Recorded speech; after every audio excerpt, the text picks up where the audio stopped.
Hello friends, आप सबका स्वागत है मेरी इस नई वीडियो में जहां पर हम बात करने वाले हमारे नए टॉपिक की जिसका नाम है रेस्पिरेशन इन ह्यूमन बीइंग्स। मतलब आज की वीडियो में ये देखेंगे कि ह्यूमन बीइंग्स में रेस्पिरेशन होता क्या है, इसी के बारे में चर्चा करने वाले हैं, इसके बारे में डिस्कस करने वाले हैं। तो शुरू करते हैं। तो एज यूजुअल हमेशा की तरह हम पहले डायग्राम देखेंगे और उसके बाद एक्सप्लेनेशन की तरफ बढ़ेंगे। राइट, सो पहले डायग्राम देख लेते हैं, उसके बाद एक्सप्लेनेशन की तरफ बढ़ेंगे। सो सबसे पहले जो चीज आ रही है आपकी नसल कैविटी आ रही है, जिसको आप नसल पैसेज भी बोलते हो। ओके, सो नॉर्मली उसको नसल पैसेज बोलते हैं। ओके, उसको नसल कैविटी भी बोल सकते हो आप। राइट, उसके बाद आपका आता है नोस्ट्रिल। ये जो नोस्ट्रिल्स हैं वो आ गए आपके नोस्ट्रिल्स। उसके बाद माउथ कैविटी, यहाँ पर जो माउथ कैविटी आता है यहाँ पर पूरा ये। राइट, ये माउथ कैविटी। उसके बाद आपका आता है फेरिक्स। ओके, इसको फेरिक्स बोलते हैं। ओके, फेरिक्स मतलब क्या, आपके थ्रोट, ये जो थ्रोट है पूरा यहाँ पर जो आता है। राइट, जो थ्रोट है इसको हम फेरिक्स बोलते हैं। अब ये जो डिफरेंट पार्ट जा रहे हैं यहाँ पर देखिए, यहाँ पर एक कंबाइंड है, उसके बाद यहाँ पर डिफरेंटली जा रहा है, यहाँ पर डिफरेंटली जा रहा है। तो ये डिफरेंट पार्ट आपको पता है, मैं पहले भी डिस्कस किया पहले वाले वीडियोस में। तो ये डिफरेंट पार्ट आपको पता है क्या है ये। राइट, उसके बाद यहाँ पर आते हैं अभी, ये क्या है, ये है, यहाँ से नीचे गया, फिर यहाँ पर लैरिक्स आ जाता है, लैरिंग्स। ओके, लैरिंग्स क्या है, ये वॉइस बॉक्स है आपका, जो वॉइस बॉक्स होता है उसको हम लैरिंग्स बोलते हैं। उसके बाद ये जो इतना पार्ट है, ये जो आपको दिख रहा है इतना, ये ट्रैकिया है। ट्रैकिया मतलब क्या, विंड पाइप। यहाँ पर देखिए, यहाँ पर विंड पाइप दिख रहा है यहाँ पर। सो ट्रैकिया को हम क्या बोलते हैं नॉर्मल लैंग्वेज में, wind pipe. So this is trachea. Okay, जो पूरा है ये ट्रैकिया है, जिसको हम विंड पाइप बोलते हैं। उसके बाद और नीचे आए तो उसके बाद आपको दिखेगा ब्रोंकाई। ओके, ये ब्रोंकाई है। ये जो एक सिंगल सा लेयर चल रहा है उसके बाद एक डिफरेंट स्प्लिट हो जाता है, तो ये जो स्प्लिट हुआ है इसको हम ब्रोंकाई बोलते हैं। ओके, और एक चीज यहाँ पर देखिए, ट्रैकिया और ब्रोंकाई पे आपको सी शेप्ड कुछ तो दिखेगा। यहाँ पर देखिए, यहाँ पर कुछ तो कार्टिलेजेस दिखेंगे आपको। ये कार्टिलेजेस हैं, रिंग्स ऑफ कार्टिलेजेस बोलते हैं इसको। आप सिंगली देखोगे इसको, सिंगल लेवल में देखोगे तो ये सी शेप्ड कार्टिलेज दिखेगा आपको। ओके, और पैर में देखोगे तो इसको पैर में हम क्या बोलते हैं, रिंग्स ऑफ कार्टिलेज। और ये रिंग्स ऑफ कार्टिलेज आपको सिर्फ ट्रैकिया और ब्रोंकाई तक ही दिखेंगे। उसके बाद ये ब्रोंकुलस देन एल्वियोली यहाँ पर नहीं दिखेंगे आपको, यहाँ पर सिर्फ यहाँ पर ही दिखेंगे। अभी होते क्यों है ये एक्सप्लेनेशन में देखेंगे हम। राइट, उसके बाद ये और सब पार्ट में हो जाता है, मतलब ये और बढ़ जाता है, मतलब ये और स्प्लिट हो जाता है। ये और स्प्लिट होने के बाद ये जो दिख रहा है आपको, ये जो स्प्लिट हो रखा है, ये छोटे छोटे डॉट्स नहीं है, जो छोटे छोटे साइड से, ये नहीं, उसके पहले जो लंबा लंबा दिख रहा है ना, ये वाला, इसको हम क्या बोलते हैं, ब्रोंकुलस। ओके, ये ब्रोंकाई था, ये ब्रोंकुलस है। ओके, ब्रोंकुलस के बाद ये जो एयर सैक दिख रही है आपको, ये छोटे छोटे सैक लाइक स्ट्रक्चर दिख रहा है आपको, इसको हम एल्वियोली बोलते हैं। ओके, तो एल्वियोली अगर आपको डिटेल में देखना तो यहाँ पर देखिए, ऐसा एल्वियोली होता है जिसके ऊपर ब्लड कैपिलरीज है, इसके बारे में हम डिस्कस करेंगे बाद में। ओके, सो ये था पूरा ये स्ट्रक्चर। ओके, ये एक्सटर्नल स्ट्रक्चर था, इंटरनल स्ट्रक्चर हम बाद में देखेंगे। ओके, एक्सटर्नल स्ट्रक्चर देख लिया तो एक्सटर्नल ही हो रहा है। अब इंटरनल क्या है, एक्सटर्नल क्या है, वो भी बताऊंगा मैं। ओके, अब एक्सप्लेनेशन की तरफ बढ़ते हैं। राइट, ये पूरा स्ट्रक्चर समझ में आ गया आपको। तो कुल 11 चीजें देखिए, पहली चीज नसल कैविटी। ओके, दूसरी चीज नॉस्ट्रिल, तीसरी चीज माउथ कैविटी, चौथी चीज फेरिक्स, पांचवी चीज लैरिक्स, लैरिंग्स बोलते हैं उसको। ओके, उसके बाद ट्रैकिया, उसके बाद ब्रोंकाई, उसके बाद आप रिंग्स ऑफ कार्टिलेज को भी इंक्लूड कर सकते हो because it also plays an important role. उसके बाद ब्रोंकुलस देन एल्वियोली। और ओके, और ये जो पूरा स्ट्रक्चर दिख रहा है जिसके अंदर ये एल्वियोली वगैरह सब आपको दिख रहा है, इसको ऑब्वियसली आप क्या बोलोगे, लंग्स बोलोगे। ओके, ये लंग्स हैं, बोलोगे क्या, ये लंग्स ही हैं। राइट, ये लंग्स ही हैं। ओके, तो इस तरीके से 11-12 चीजें हैं जो इंक्लूडेड हैं in the respiratory system of human beings. Okay, तो आप बोलेंगे माउथ क्यों। ओके, अब ये इसका भी क्वेश्चन का आंसर देंगे हम। राइट, अब स्टार्ट करते हैं अपना एक्सप्लेनेशन। ओके, तो देखिए, एयर हम लेते हैं। अब वो एयर कौन सा होता है, विच इज रिच इन ऑक्सीजन। अब एयर में ऐसा थोड़ी ना है कि सिर्फ ऑक्सीजन ही होगा, बाकी की गैसेस भी होंगी। ओके, सो ऐसा नहीं कि सिर्फ ऑक्सीजन होगा, हम सिर्फ ऐसी ऑक्सीजन को लेते हैं जो रिच इन मतलब ऐसी एयर को लेते हैं, सॉरी, ऐसी एयर को लेते हैं जो रिच इन ऑक्सीजन होता है। ओके, ऐसी air which is rich in oxygen, बाकी की गैसेस भी होंगी। ऐसा नहीं कि सिर्फ हम सिलेक्टिवली सिलेक्ट किया और फिर ऑक्सीजन को ही ले रहे हैं, ऐसा नहीं, हम एयर को ही लेते हैं but which is rich in oxygen. Okay, ये बात समझ में आया।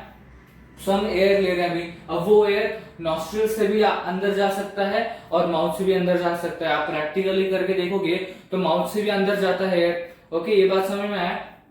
सो माउथ से भी जा रहा है और नॉस्ट्रल से भी जा रहा है और फिर यहाँ पर अटैच हो जाता है, मतलब यहाँ पर कंबाइन हो जाता है। देखिए यहाँ पर और यहाँ पर एक सेपरेट किया जा रहा है, एक बोन लाइक स्ट्रक्चर होता है। आप ऐसे बोल सकते हो कि बोन लाइक स्ट्रक्चर होता है जो इन दोनों को सेपरेट करता है, माउथ और ये जो नॉस्ट्रल या नसल कैविटी पूरा इसको सेपरेट करता है। इस तरीके से आप बोल सकते हो, राइट। सो क्या हो रहा है यहाँ पर देखिए, ये जो एयर है वो माउथ के थ्रू भी आ रही है। प्रैक्टिकली करके देखोगे तो आपको पता चलेगा, माउथ के थ्रू भी आ रही है और फिर नॉस्ट्रल्स पे भी आ रही है। सो माउथ के थ्रू तो ठीक है, अब नॉस्ट्रल्स की बात करते हैं। नॉस्ट्रल्स के अंदर क्या होते हैं, हेयर लाइक स्ट्रक्चर्स होते हैं, राइट। अब हेयर लाइक स्ट्रक्चर्स क्यों? बिकॉज जो इम्प्योरिटीज होती है, जो डर्ट होता है वो फिल्टर हो जाता है हेयर की वजह से। मतलब अब नॉस्ट्रल्स के थ्रू यहाँ पर गया, नोज में गया। अब नोज में क्या है, कुछ हेयर्स दिखेंगे आपको जो डर्ट एंड इम्प्योरिटीज, ज्यादा इम्प्योरिटीज को फिल्टर करने में हेल्प करता है। सो ये बात समझ में, इस क्वेश्चन का आंसर मिला कि why hairs are there in nose, why hairs are present in the nose, so that the impurities and dirt can be filtered through this hairs। मतलब जो hairs हैं नोज के अंदर, ये क्या करते हैं, ये फिल्टर करते हैं डर्ट्स एंड अदर जो इम्प्योरिटीज, बाकी की जो भी इम्प्योरिटीज होंगी उसको भी ये फिल्टर करके एयर को अंदर भेजता है। अब एयर आ गया यहाँ पर, ओके। फिर ये जाएगा विंड पाइप के यहाँ पर, ओके। विंड पाइप के अंदर यहाँ पर ट्रैकिया में पहुंचा। अभी जो ट्रैकिया है ये ब्रोंकाई में सेपरेट हो जाता है, ओके। अब ये ब्रोंकाई और ये जो ट्रैकिया है, जैसे कि मैंने बताया कि आपको बाद में बताऊंगा, इस सी शेप्ड कार्टिलेज या रिंग्स ऑफ कार्टिलेज का क्या रोल है। तो क्या रोल है इसका, जो वॉल्स होती हैं, ओके, जो विंड पाइप की वॉल्स हैं या बाकी की जो भी वॉल्स हैं, यहाँ पर जो विंड पाइप की वॉल्स होंगी, तो ये जो वॉल्स हैं कोलैप्स ना हो जाए, ओके। ये जो ऐसी वॉल्स हैं ये कोलैप्स ना हो जाए, इसलिए रिंग्स ऑफ कार्टिलेज यहाँ पर प्रेजेंट है, राइट। इतना बात समझ में आया कि जो रिंग्स ऑफ कार्टिलेज इसका वर्क क्या है, it works as a guard, okay, so that the walls of windpipe should not collapse. इस तरीके से आप बोल सकते हो कि वो ऐसे एक्ट करता है, वो सेव करता है किस चीज से, जो वॉल्स हैं उसको कोलैप्स होने से बचाता है, ओके। सो अब ये ब्रोंकाई और ट्रैकिया पे ही दिखेगा, आगे आपको दिखेगा नहीं, ओके। ये जो रिंग्स ऑफ कार्टिलेज है, इतनी बात समझ में आ गई। ये जो अभी रिंग क्या बोलते हैं ब्रोंकाई है, ये अब और सब पार्ट में स्प्लिट हो जाएगा।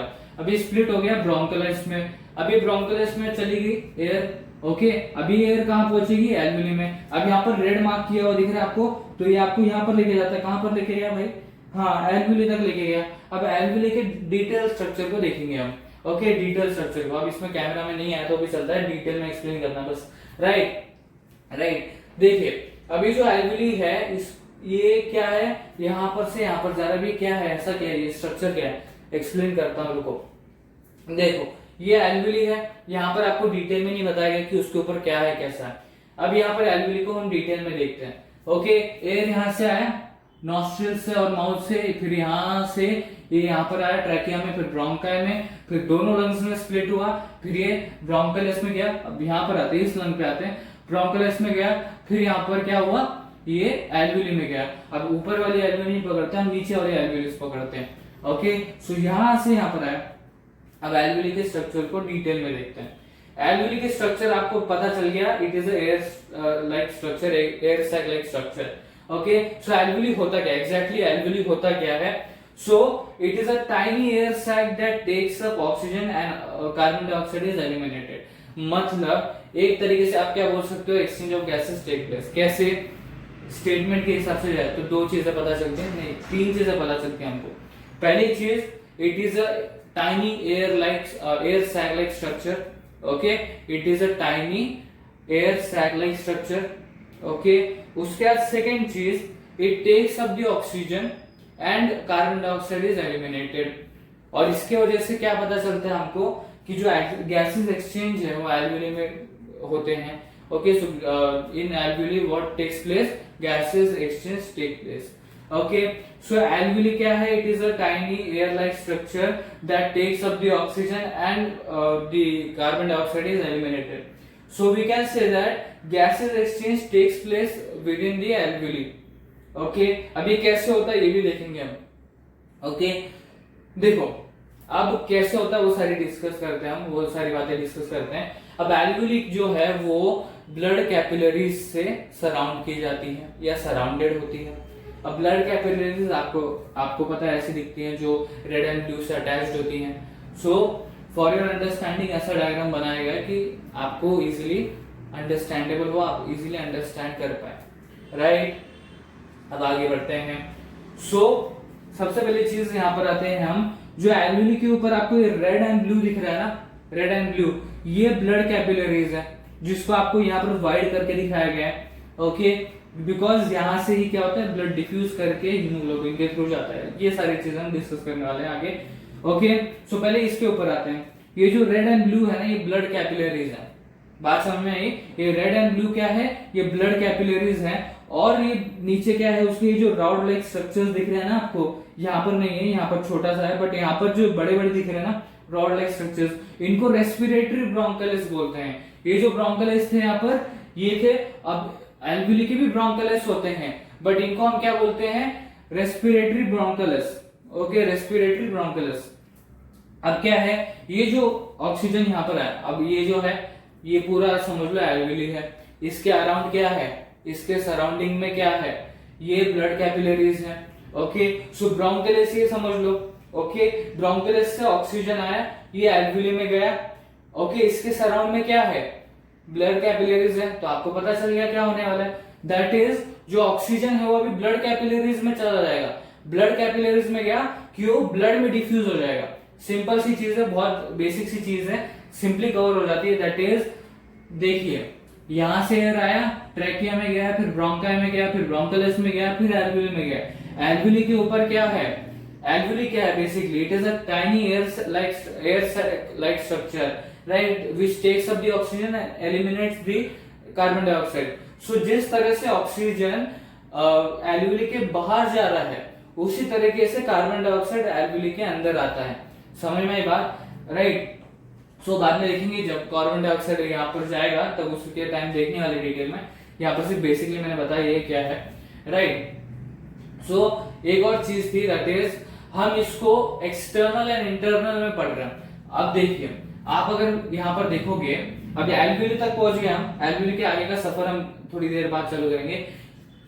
ओके, सो हम इसको किस तरह से पढ़ रहे हैं, एक्सटर्नल एंड इंटरनल। एक्सटर्नल मतलब ब्रीदिंग के बारे में। ये क्वेश्चन है जो बेसिकली पूछा जाता है, या ये डाउट रहता है मन में, राइट। सो ये जो पूरा प्रोसेस दिख रहा है आपको, एल्वेली से लेकर कहां तक, एटीपी तक, ये सारा कुछ क्या है, ये इंटरनल प्रोसेस है, जिसको हम बेसिकली क्या बोलते हैं, रेस्पिरेशन बोलते हैं। ओके, अब breathing is different from respiration, ये मैं बोलता हूं। ओके, अब कैसे, जो एक्सटर्नल प्रोसेस है वो ब्रीदिंग है। मतलब क्या, सांस लेना, इनहेल करना और एक्सहेल करना, ये ब्रीदिंग है। मतलब नॉस्ट्रिल से एयर जा रहा है और नॉस्ट्रिल से एयर बाहर आ रहा है, ये है breathing, and this is external thing. Okay, जब तक वो एल्वेली तक नहीं आता तब तक वो एक्सटर्नल है। फिर एल्वेली से लेकर एटीपी तक, मतलब जब तक एनर्जी बनता है, वो इंटरनल प्रोसेस है। अब दो क्वेश्चन आते हैं यहाँ पर, what is the difference between respiration and breathing then.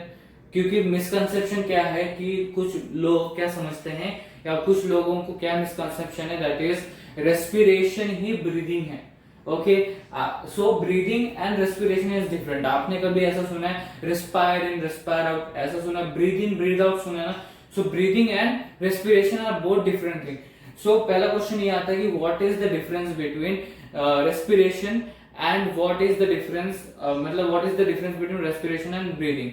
Okay, and second question is how is the breathing is part of respiration.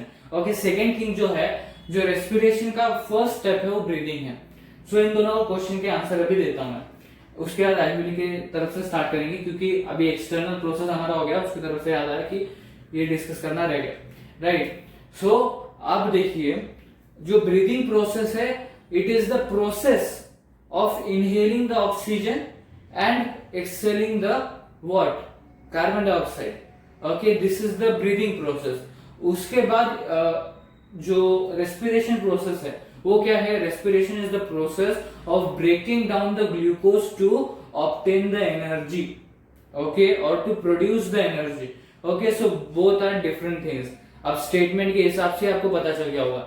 Breathing क्या है, ब्रीदिंग इज द प्रोसेस, एक ऐसा प्रोसेस जिसमें एयर लिया जाता है जो रिच इन ऑक्सीजन है, और ऐसा एयर जो बाहर निकाला जाता है या जो एक्सेल किया जाता है विच is rich in carbon dioxide.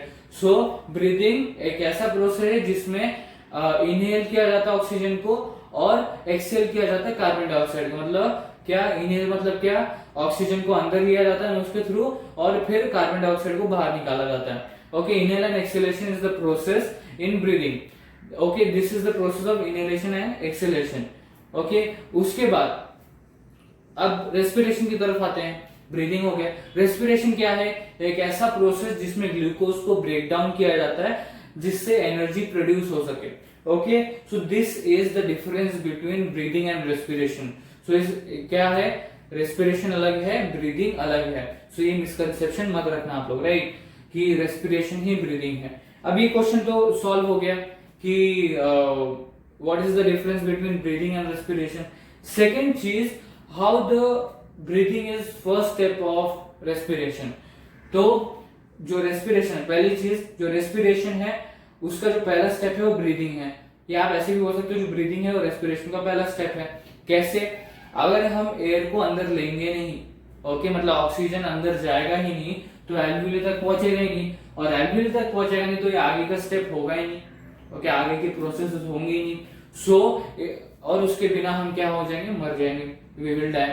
So that is why breathing is the first step of respiration. Okay, so when we breathe in, at that time these processes can take place, and if we don't breathe in, these processes will not take place. समझ में आ रही बात? मतलब क्या, अगर हम breathing करते हैं मतलब अगर एयर अंदर लेंगे तो ही तो ये सारी प्रोसेस होंगी ना। ये बेसिक सी चीज है, दैट इज अगर हम एयर अंदर लेंगे तभी तो सारी प्रोसेस होंगी, मतलब एल्वियोली तक आएगा, फिर वो बाकी की सारी चीजें होंगी जो अभी हम आगे डिस्कस करेंगे। अगर हम एयर को अंदर नहीं लेंगे तो ये सारी प्रोसेसेस कहाँ होने वाली? So that is why breathing is the first step of respiration. So ये दो चीजें अभी डिस्कस की हमने, that is breathing is the external thing. Okay, so हमने एल्वियोली तक वो डिस्कस किया हमने, एंड जो रेस्पिरेशन है वो इंटरनल थिंग है जो एल्वियोली से तक एनर्जी तक होता है, एल्वियोली से लेकर एनर्जी तक होता है। सो दो चीजों के आंसर मिले हमको यहाँ पर जो डिस्कस करना स्टार्टिंग में रह गया था, that is what is the difference between breathing and respiration. Okay, and second thing what पहली चीज तो थी what is the difference between respiration and breathing. Second चीज how breathing is the first step of respiration. Okay, ये सारी चीजें पता चल गई। अब देखो एक बार और रिवाइज कर लेते हैं हम कहां तक पहुंचे थे, क्योंकि टॉपिक से थोड़ा सा अलग होते हुए थे हम। सो टॉपिक की तरफ अभी वापस आते हैं। देखो यहां से एयर आया, लैरिक्स में गया, फिर लैरिक्स के थ्रू पास हुआ, फिर ट्रैकिया में गया, ब्रोंकाई में स्प्लिट हुआ, फिर इस लंग्स में आते हैं, इस वाले लंग में आते हैं, राइट। सो यहाँ पर क्या ब्रोंकलस में डिवाइड हो गया, ब्रोंकलस में डिवाइड हो गया, उसके बाद क्या होगा, यहाँ पर हो जाएगा, क्या हो जाएगा, यहाँ पर एक और चीज होगी, दैट इज एल्वियोली में तक पहुंच जाएगा। एल्वियोली अब डिटेल में देखने वाले थे हम, यहाँ से स्टार्ट करने वाले अभी। ओके, यहाँ पर हमने टॉपिक छोड़ा था और ये दो क्वेश्चंस के आंसर दिए थे, राइट। सो अब ये इसके ऊपर आते हैं। सो इस तरीके से अब यहाँ पर एल्वियोली के ऊपर आपको ब्लड कैपिलरीज दिखेंगे। तो हम ये डिस्कस कर रहे थे कि क्या है वो, हाँ ब्रोंकुलस, ब्रोंका नहीं, ब्रोंकस तो आ चुका है, ये ब्रोंकुलस है, समझो ब्रोंकुलस। ओके, इसके आगे ये एक तरीके से ये है, ओके, ये ब्रोंकुलस, उसके आगे ये रेस्पिरेटरी ब्रोंकुलस, और उसके बाद क्या है, ये एल्वियोली है। एल्वियोली के ऊपर क्या है, एल्वियोली के ऊपर ब्लड कैपिलरीज है। तो ब्रोंकुलस से आया, क्या आया, ऑक्सीजन आया, या आप बोल सकते हो एयर आया। ओके, अब एयर में ऑक्सीजन होगा, so which air we are inhaling which is rich in oxygen. Okay, the air which is rich in oxygen, we are inhaling that air. Okay, so oxygen यहाँ पर है respiratory ब्रोंकुलस के through, यहाँ पर आया किसमें, एल्वियोली में आया, राइट। उसके बाद ब्लड कैपिलरीज है, तो जो ये है ऑक्सीजन है वो जाएगा ब्लड कैपिलरीज में, ब्लड कैपिलरीज के बाद वो ब्लड में डिफ्यूज हो जाएगा। अब देखो जो कार्बन डाइऑक्साइड है वो ऑक्सीजन से ज्यादा सॉल्युबल है, मतलब इसका मतलब क्या, अगर उल्टा देखे ऑक्सीजन के हिसाब से देखे तो oxygen is less soluble than carbon dioxide. Okay, so अगर ऑक्सीजन लेस सॉल्युबल है तो सेल तक कैसे पहुंचेगा? बेसिक सी चीज है, बेसिक सा क्वेश्चन है, दैट इज कि अगर यहां पर देखो अभी ये पहुंचा यहां पर, ओके, ऑक्सीजन पहुंचा यहां पर, इसके बाद वो डिफ्यूज होगा ब्लड में, ओके, ब्लड कैपिलरीज में पहुंचा वो, ओके, एल्वियोली से ब्लड कैपिलरीज में पहुंचा, ब्लड कैपिलरीज से वो डिफ्यूज हुआ into the blood, okay, oxygen blood में डिफ्यूज हो गया। अब कौन रिस्पॉन्सिबिलिटी लेगा इसकी कि वो सेल तक पहुंचे? कौन? ऑक्सीजन। तो इसकी रिस्पॉन्सिबिलिटी लेता है respiratory red pigment. Respiratory red pigment क्या है अभी? It is haemoglobin. बात समझ में आई? सो अब यहां पर इससे पता चल जाएगा, देखो, diffuses into the blood, what? Oxygen diffuses into the blood, so the transport of oxygen is by respiratory red pigment called hemoglobin. So hemoglobin takes care of transporting the blood into the cell. Okay, ये बात समझ में आया? So it is the transportation of blood, the transportation of oxygen through the blood into the cell is taken care by hemoglobin. बात समझ में आया? तो hemoglobin is taking care of transporting the oxygen to the cell. इतना बात समझ में आया? अब hemoglobin ही क्यों है? Hemoglobin has very high affinity for oxygen. मतलब hemoglobin के पास बहुत ही ज्यादा एफिनिटी है ऑक्सीजन के लिए। इसका मतलब क्या है कि वो ऑक्सीजन को हाई एफिनिटी है, इसकी वजह से क्या कर सकता है, वो ऑक्सीजन को किसके पास पहुंचा सकता है? सेल के पास पहुंचा सकता है। That is why haemoglobin. Okay, so यहां से ब्लड में डिफ्यूज हुआ क्या? ऑक्सीजन। ऑक्सीजन यहां पर डिफ्यूज हुआ, फिर हीमोग्लोबिन ने उसको लिया। ओके, हीमोग्लोबिन ऐसा है, ऑक्सीजन डिफ्यूज हुआ, हीमोग्लोबिन ने उसको लिया। ओके, सो बेसिक सा ऐसी मतलब सिंपली एक्सप्लेन किया जाए तो इस तरीके से हीमोग्लोबिन ने उसको अपने अंदर लिया। ओके, सो अब वो सेल के अंदर जाएगा। ओके, अब सेल के अंदर पहुंचा। ओके, हीमोग्लोबिन ने ऑक्सीजन को सेल के अंदर पहुंचा दिया। अब सेल के अंदर एक और चीज आ रही है। ओके, दो चीजें बता देता हूं। पहली चीज तो जैसे ही ऑक्सीजन अंदर जाता है कुछ देर बाद ऑक्सीजन बाहर निकलता है सेल के। जैसे ही ऑक्सीजन अंदर पहुंचा कार्बन डाइऑक्साइड बाहर निकला। बात समझ में आई? एक और चीज, दूसरी चीज, ये कार्बन डाइऑक्साइड की हो गई। अब एक और चीज जो बतानी है, दैट इज फूड भी इसके अंदर आता है सेल के अंदर। अब अगर आपको याद होगा एसिमिलेशन का प्रोसेस, तो उसमें क्या बताया गया था कि the digested and absorb food becomes or is assimilated as the part of the cell। मतलब जो बॉडी सेल है, बॉडी सेल मतलब ये सेल है, वो डाइजेस्टेड फूड को अपने अंदर ले लेता है। सो जो ग्लूकोज बनता है, that is glucose, right? Basically हम ग्लूकोज की बात कर रहे हैं, तो C6H12O6।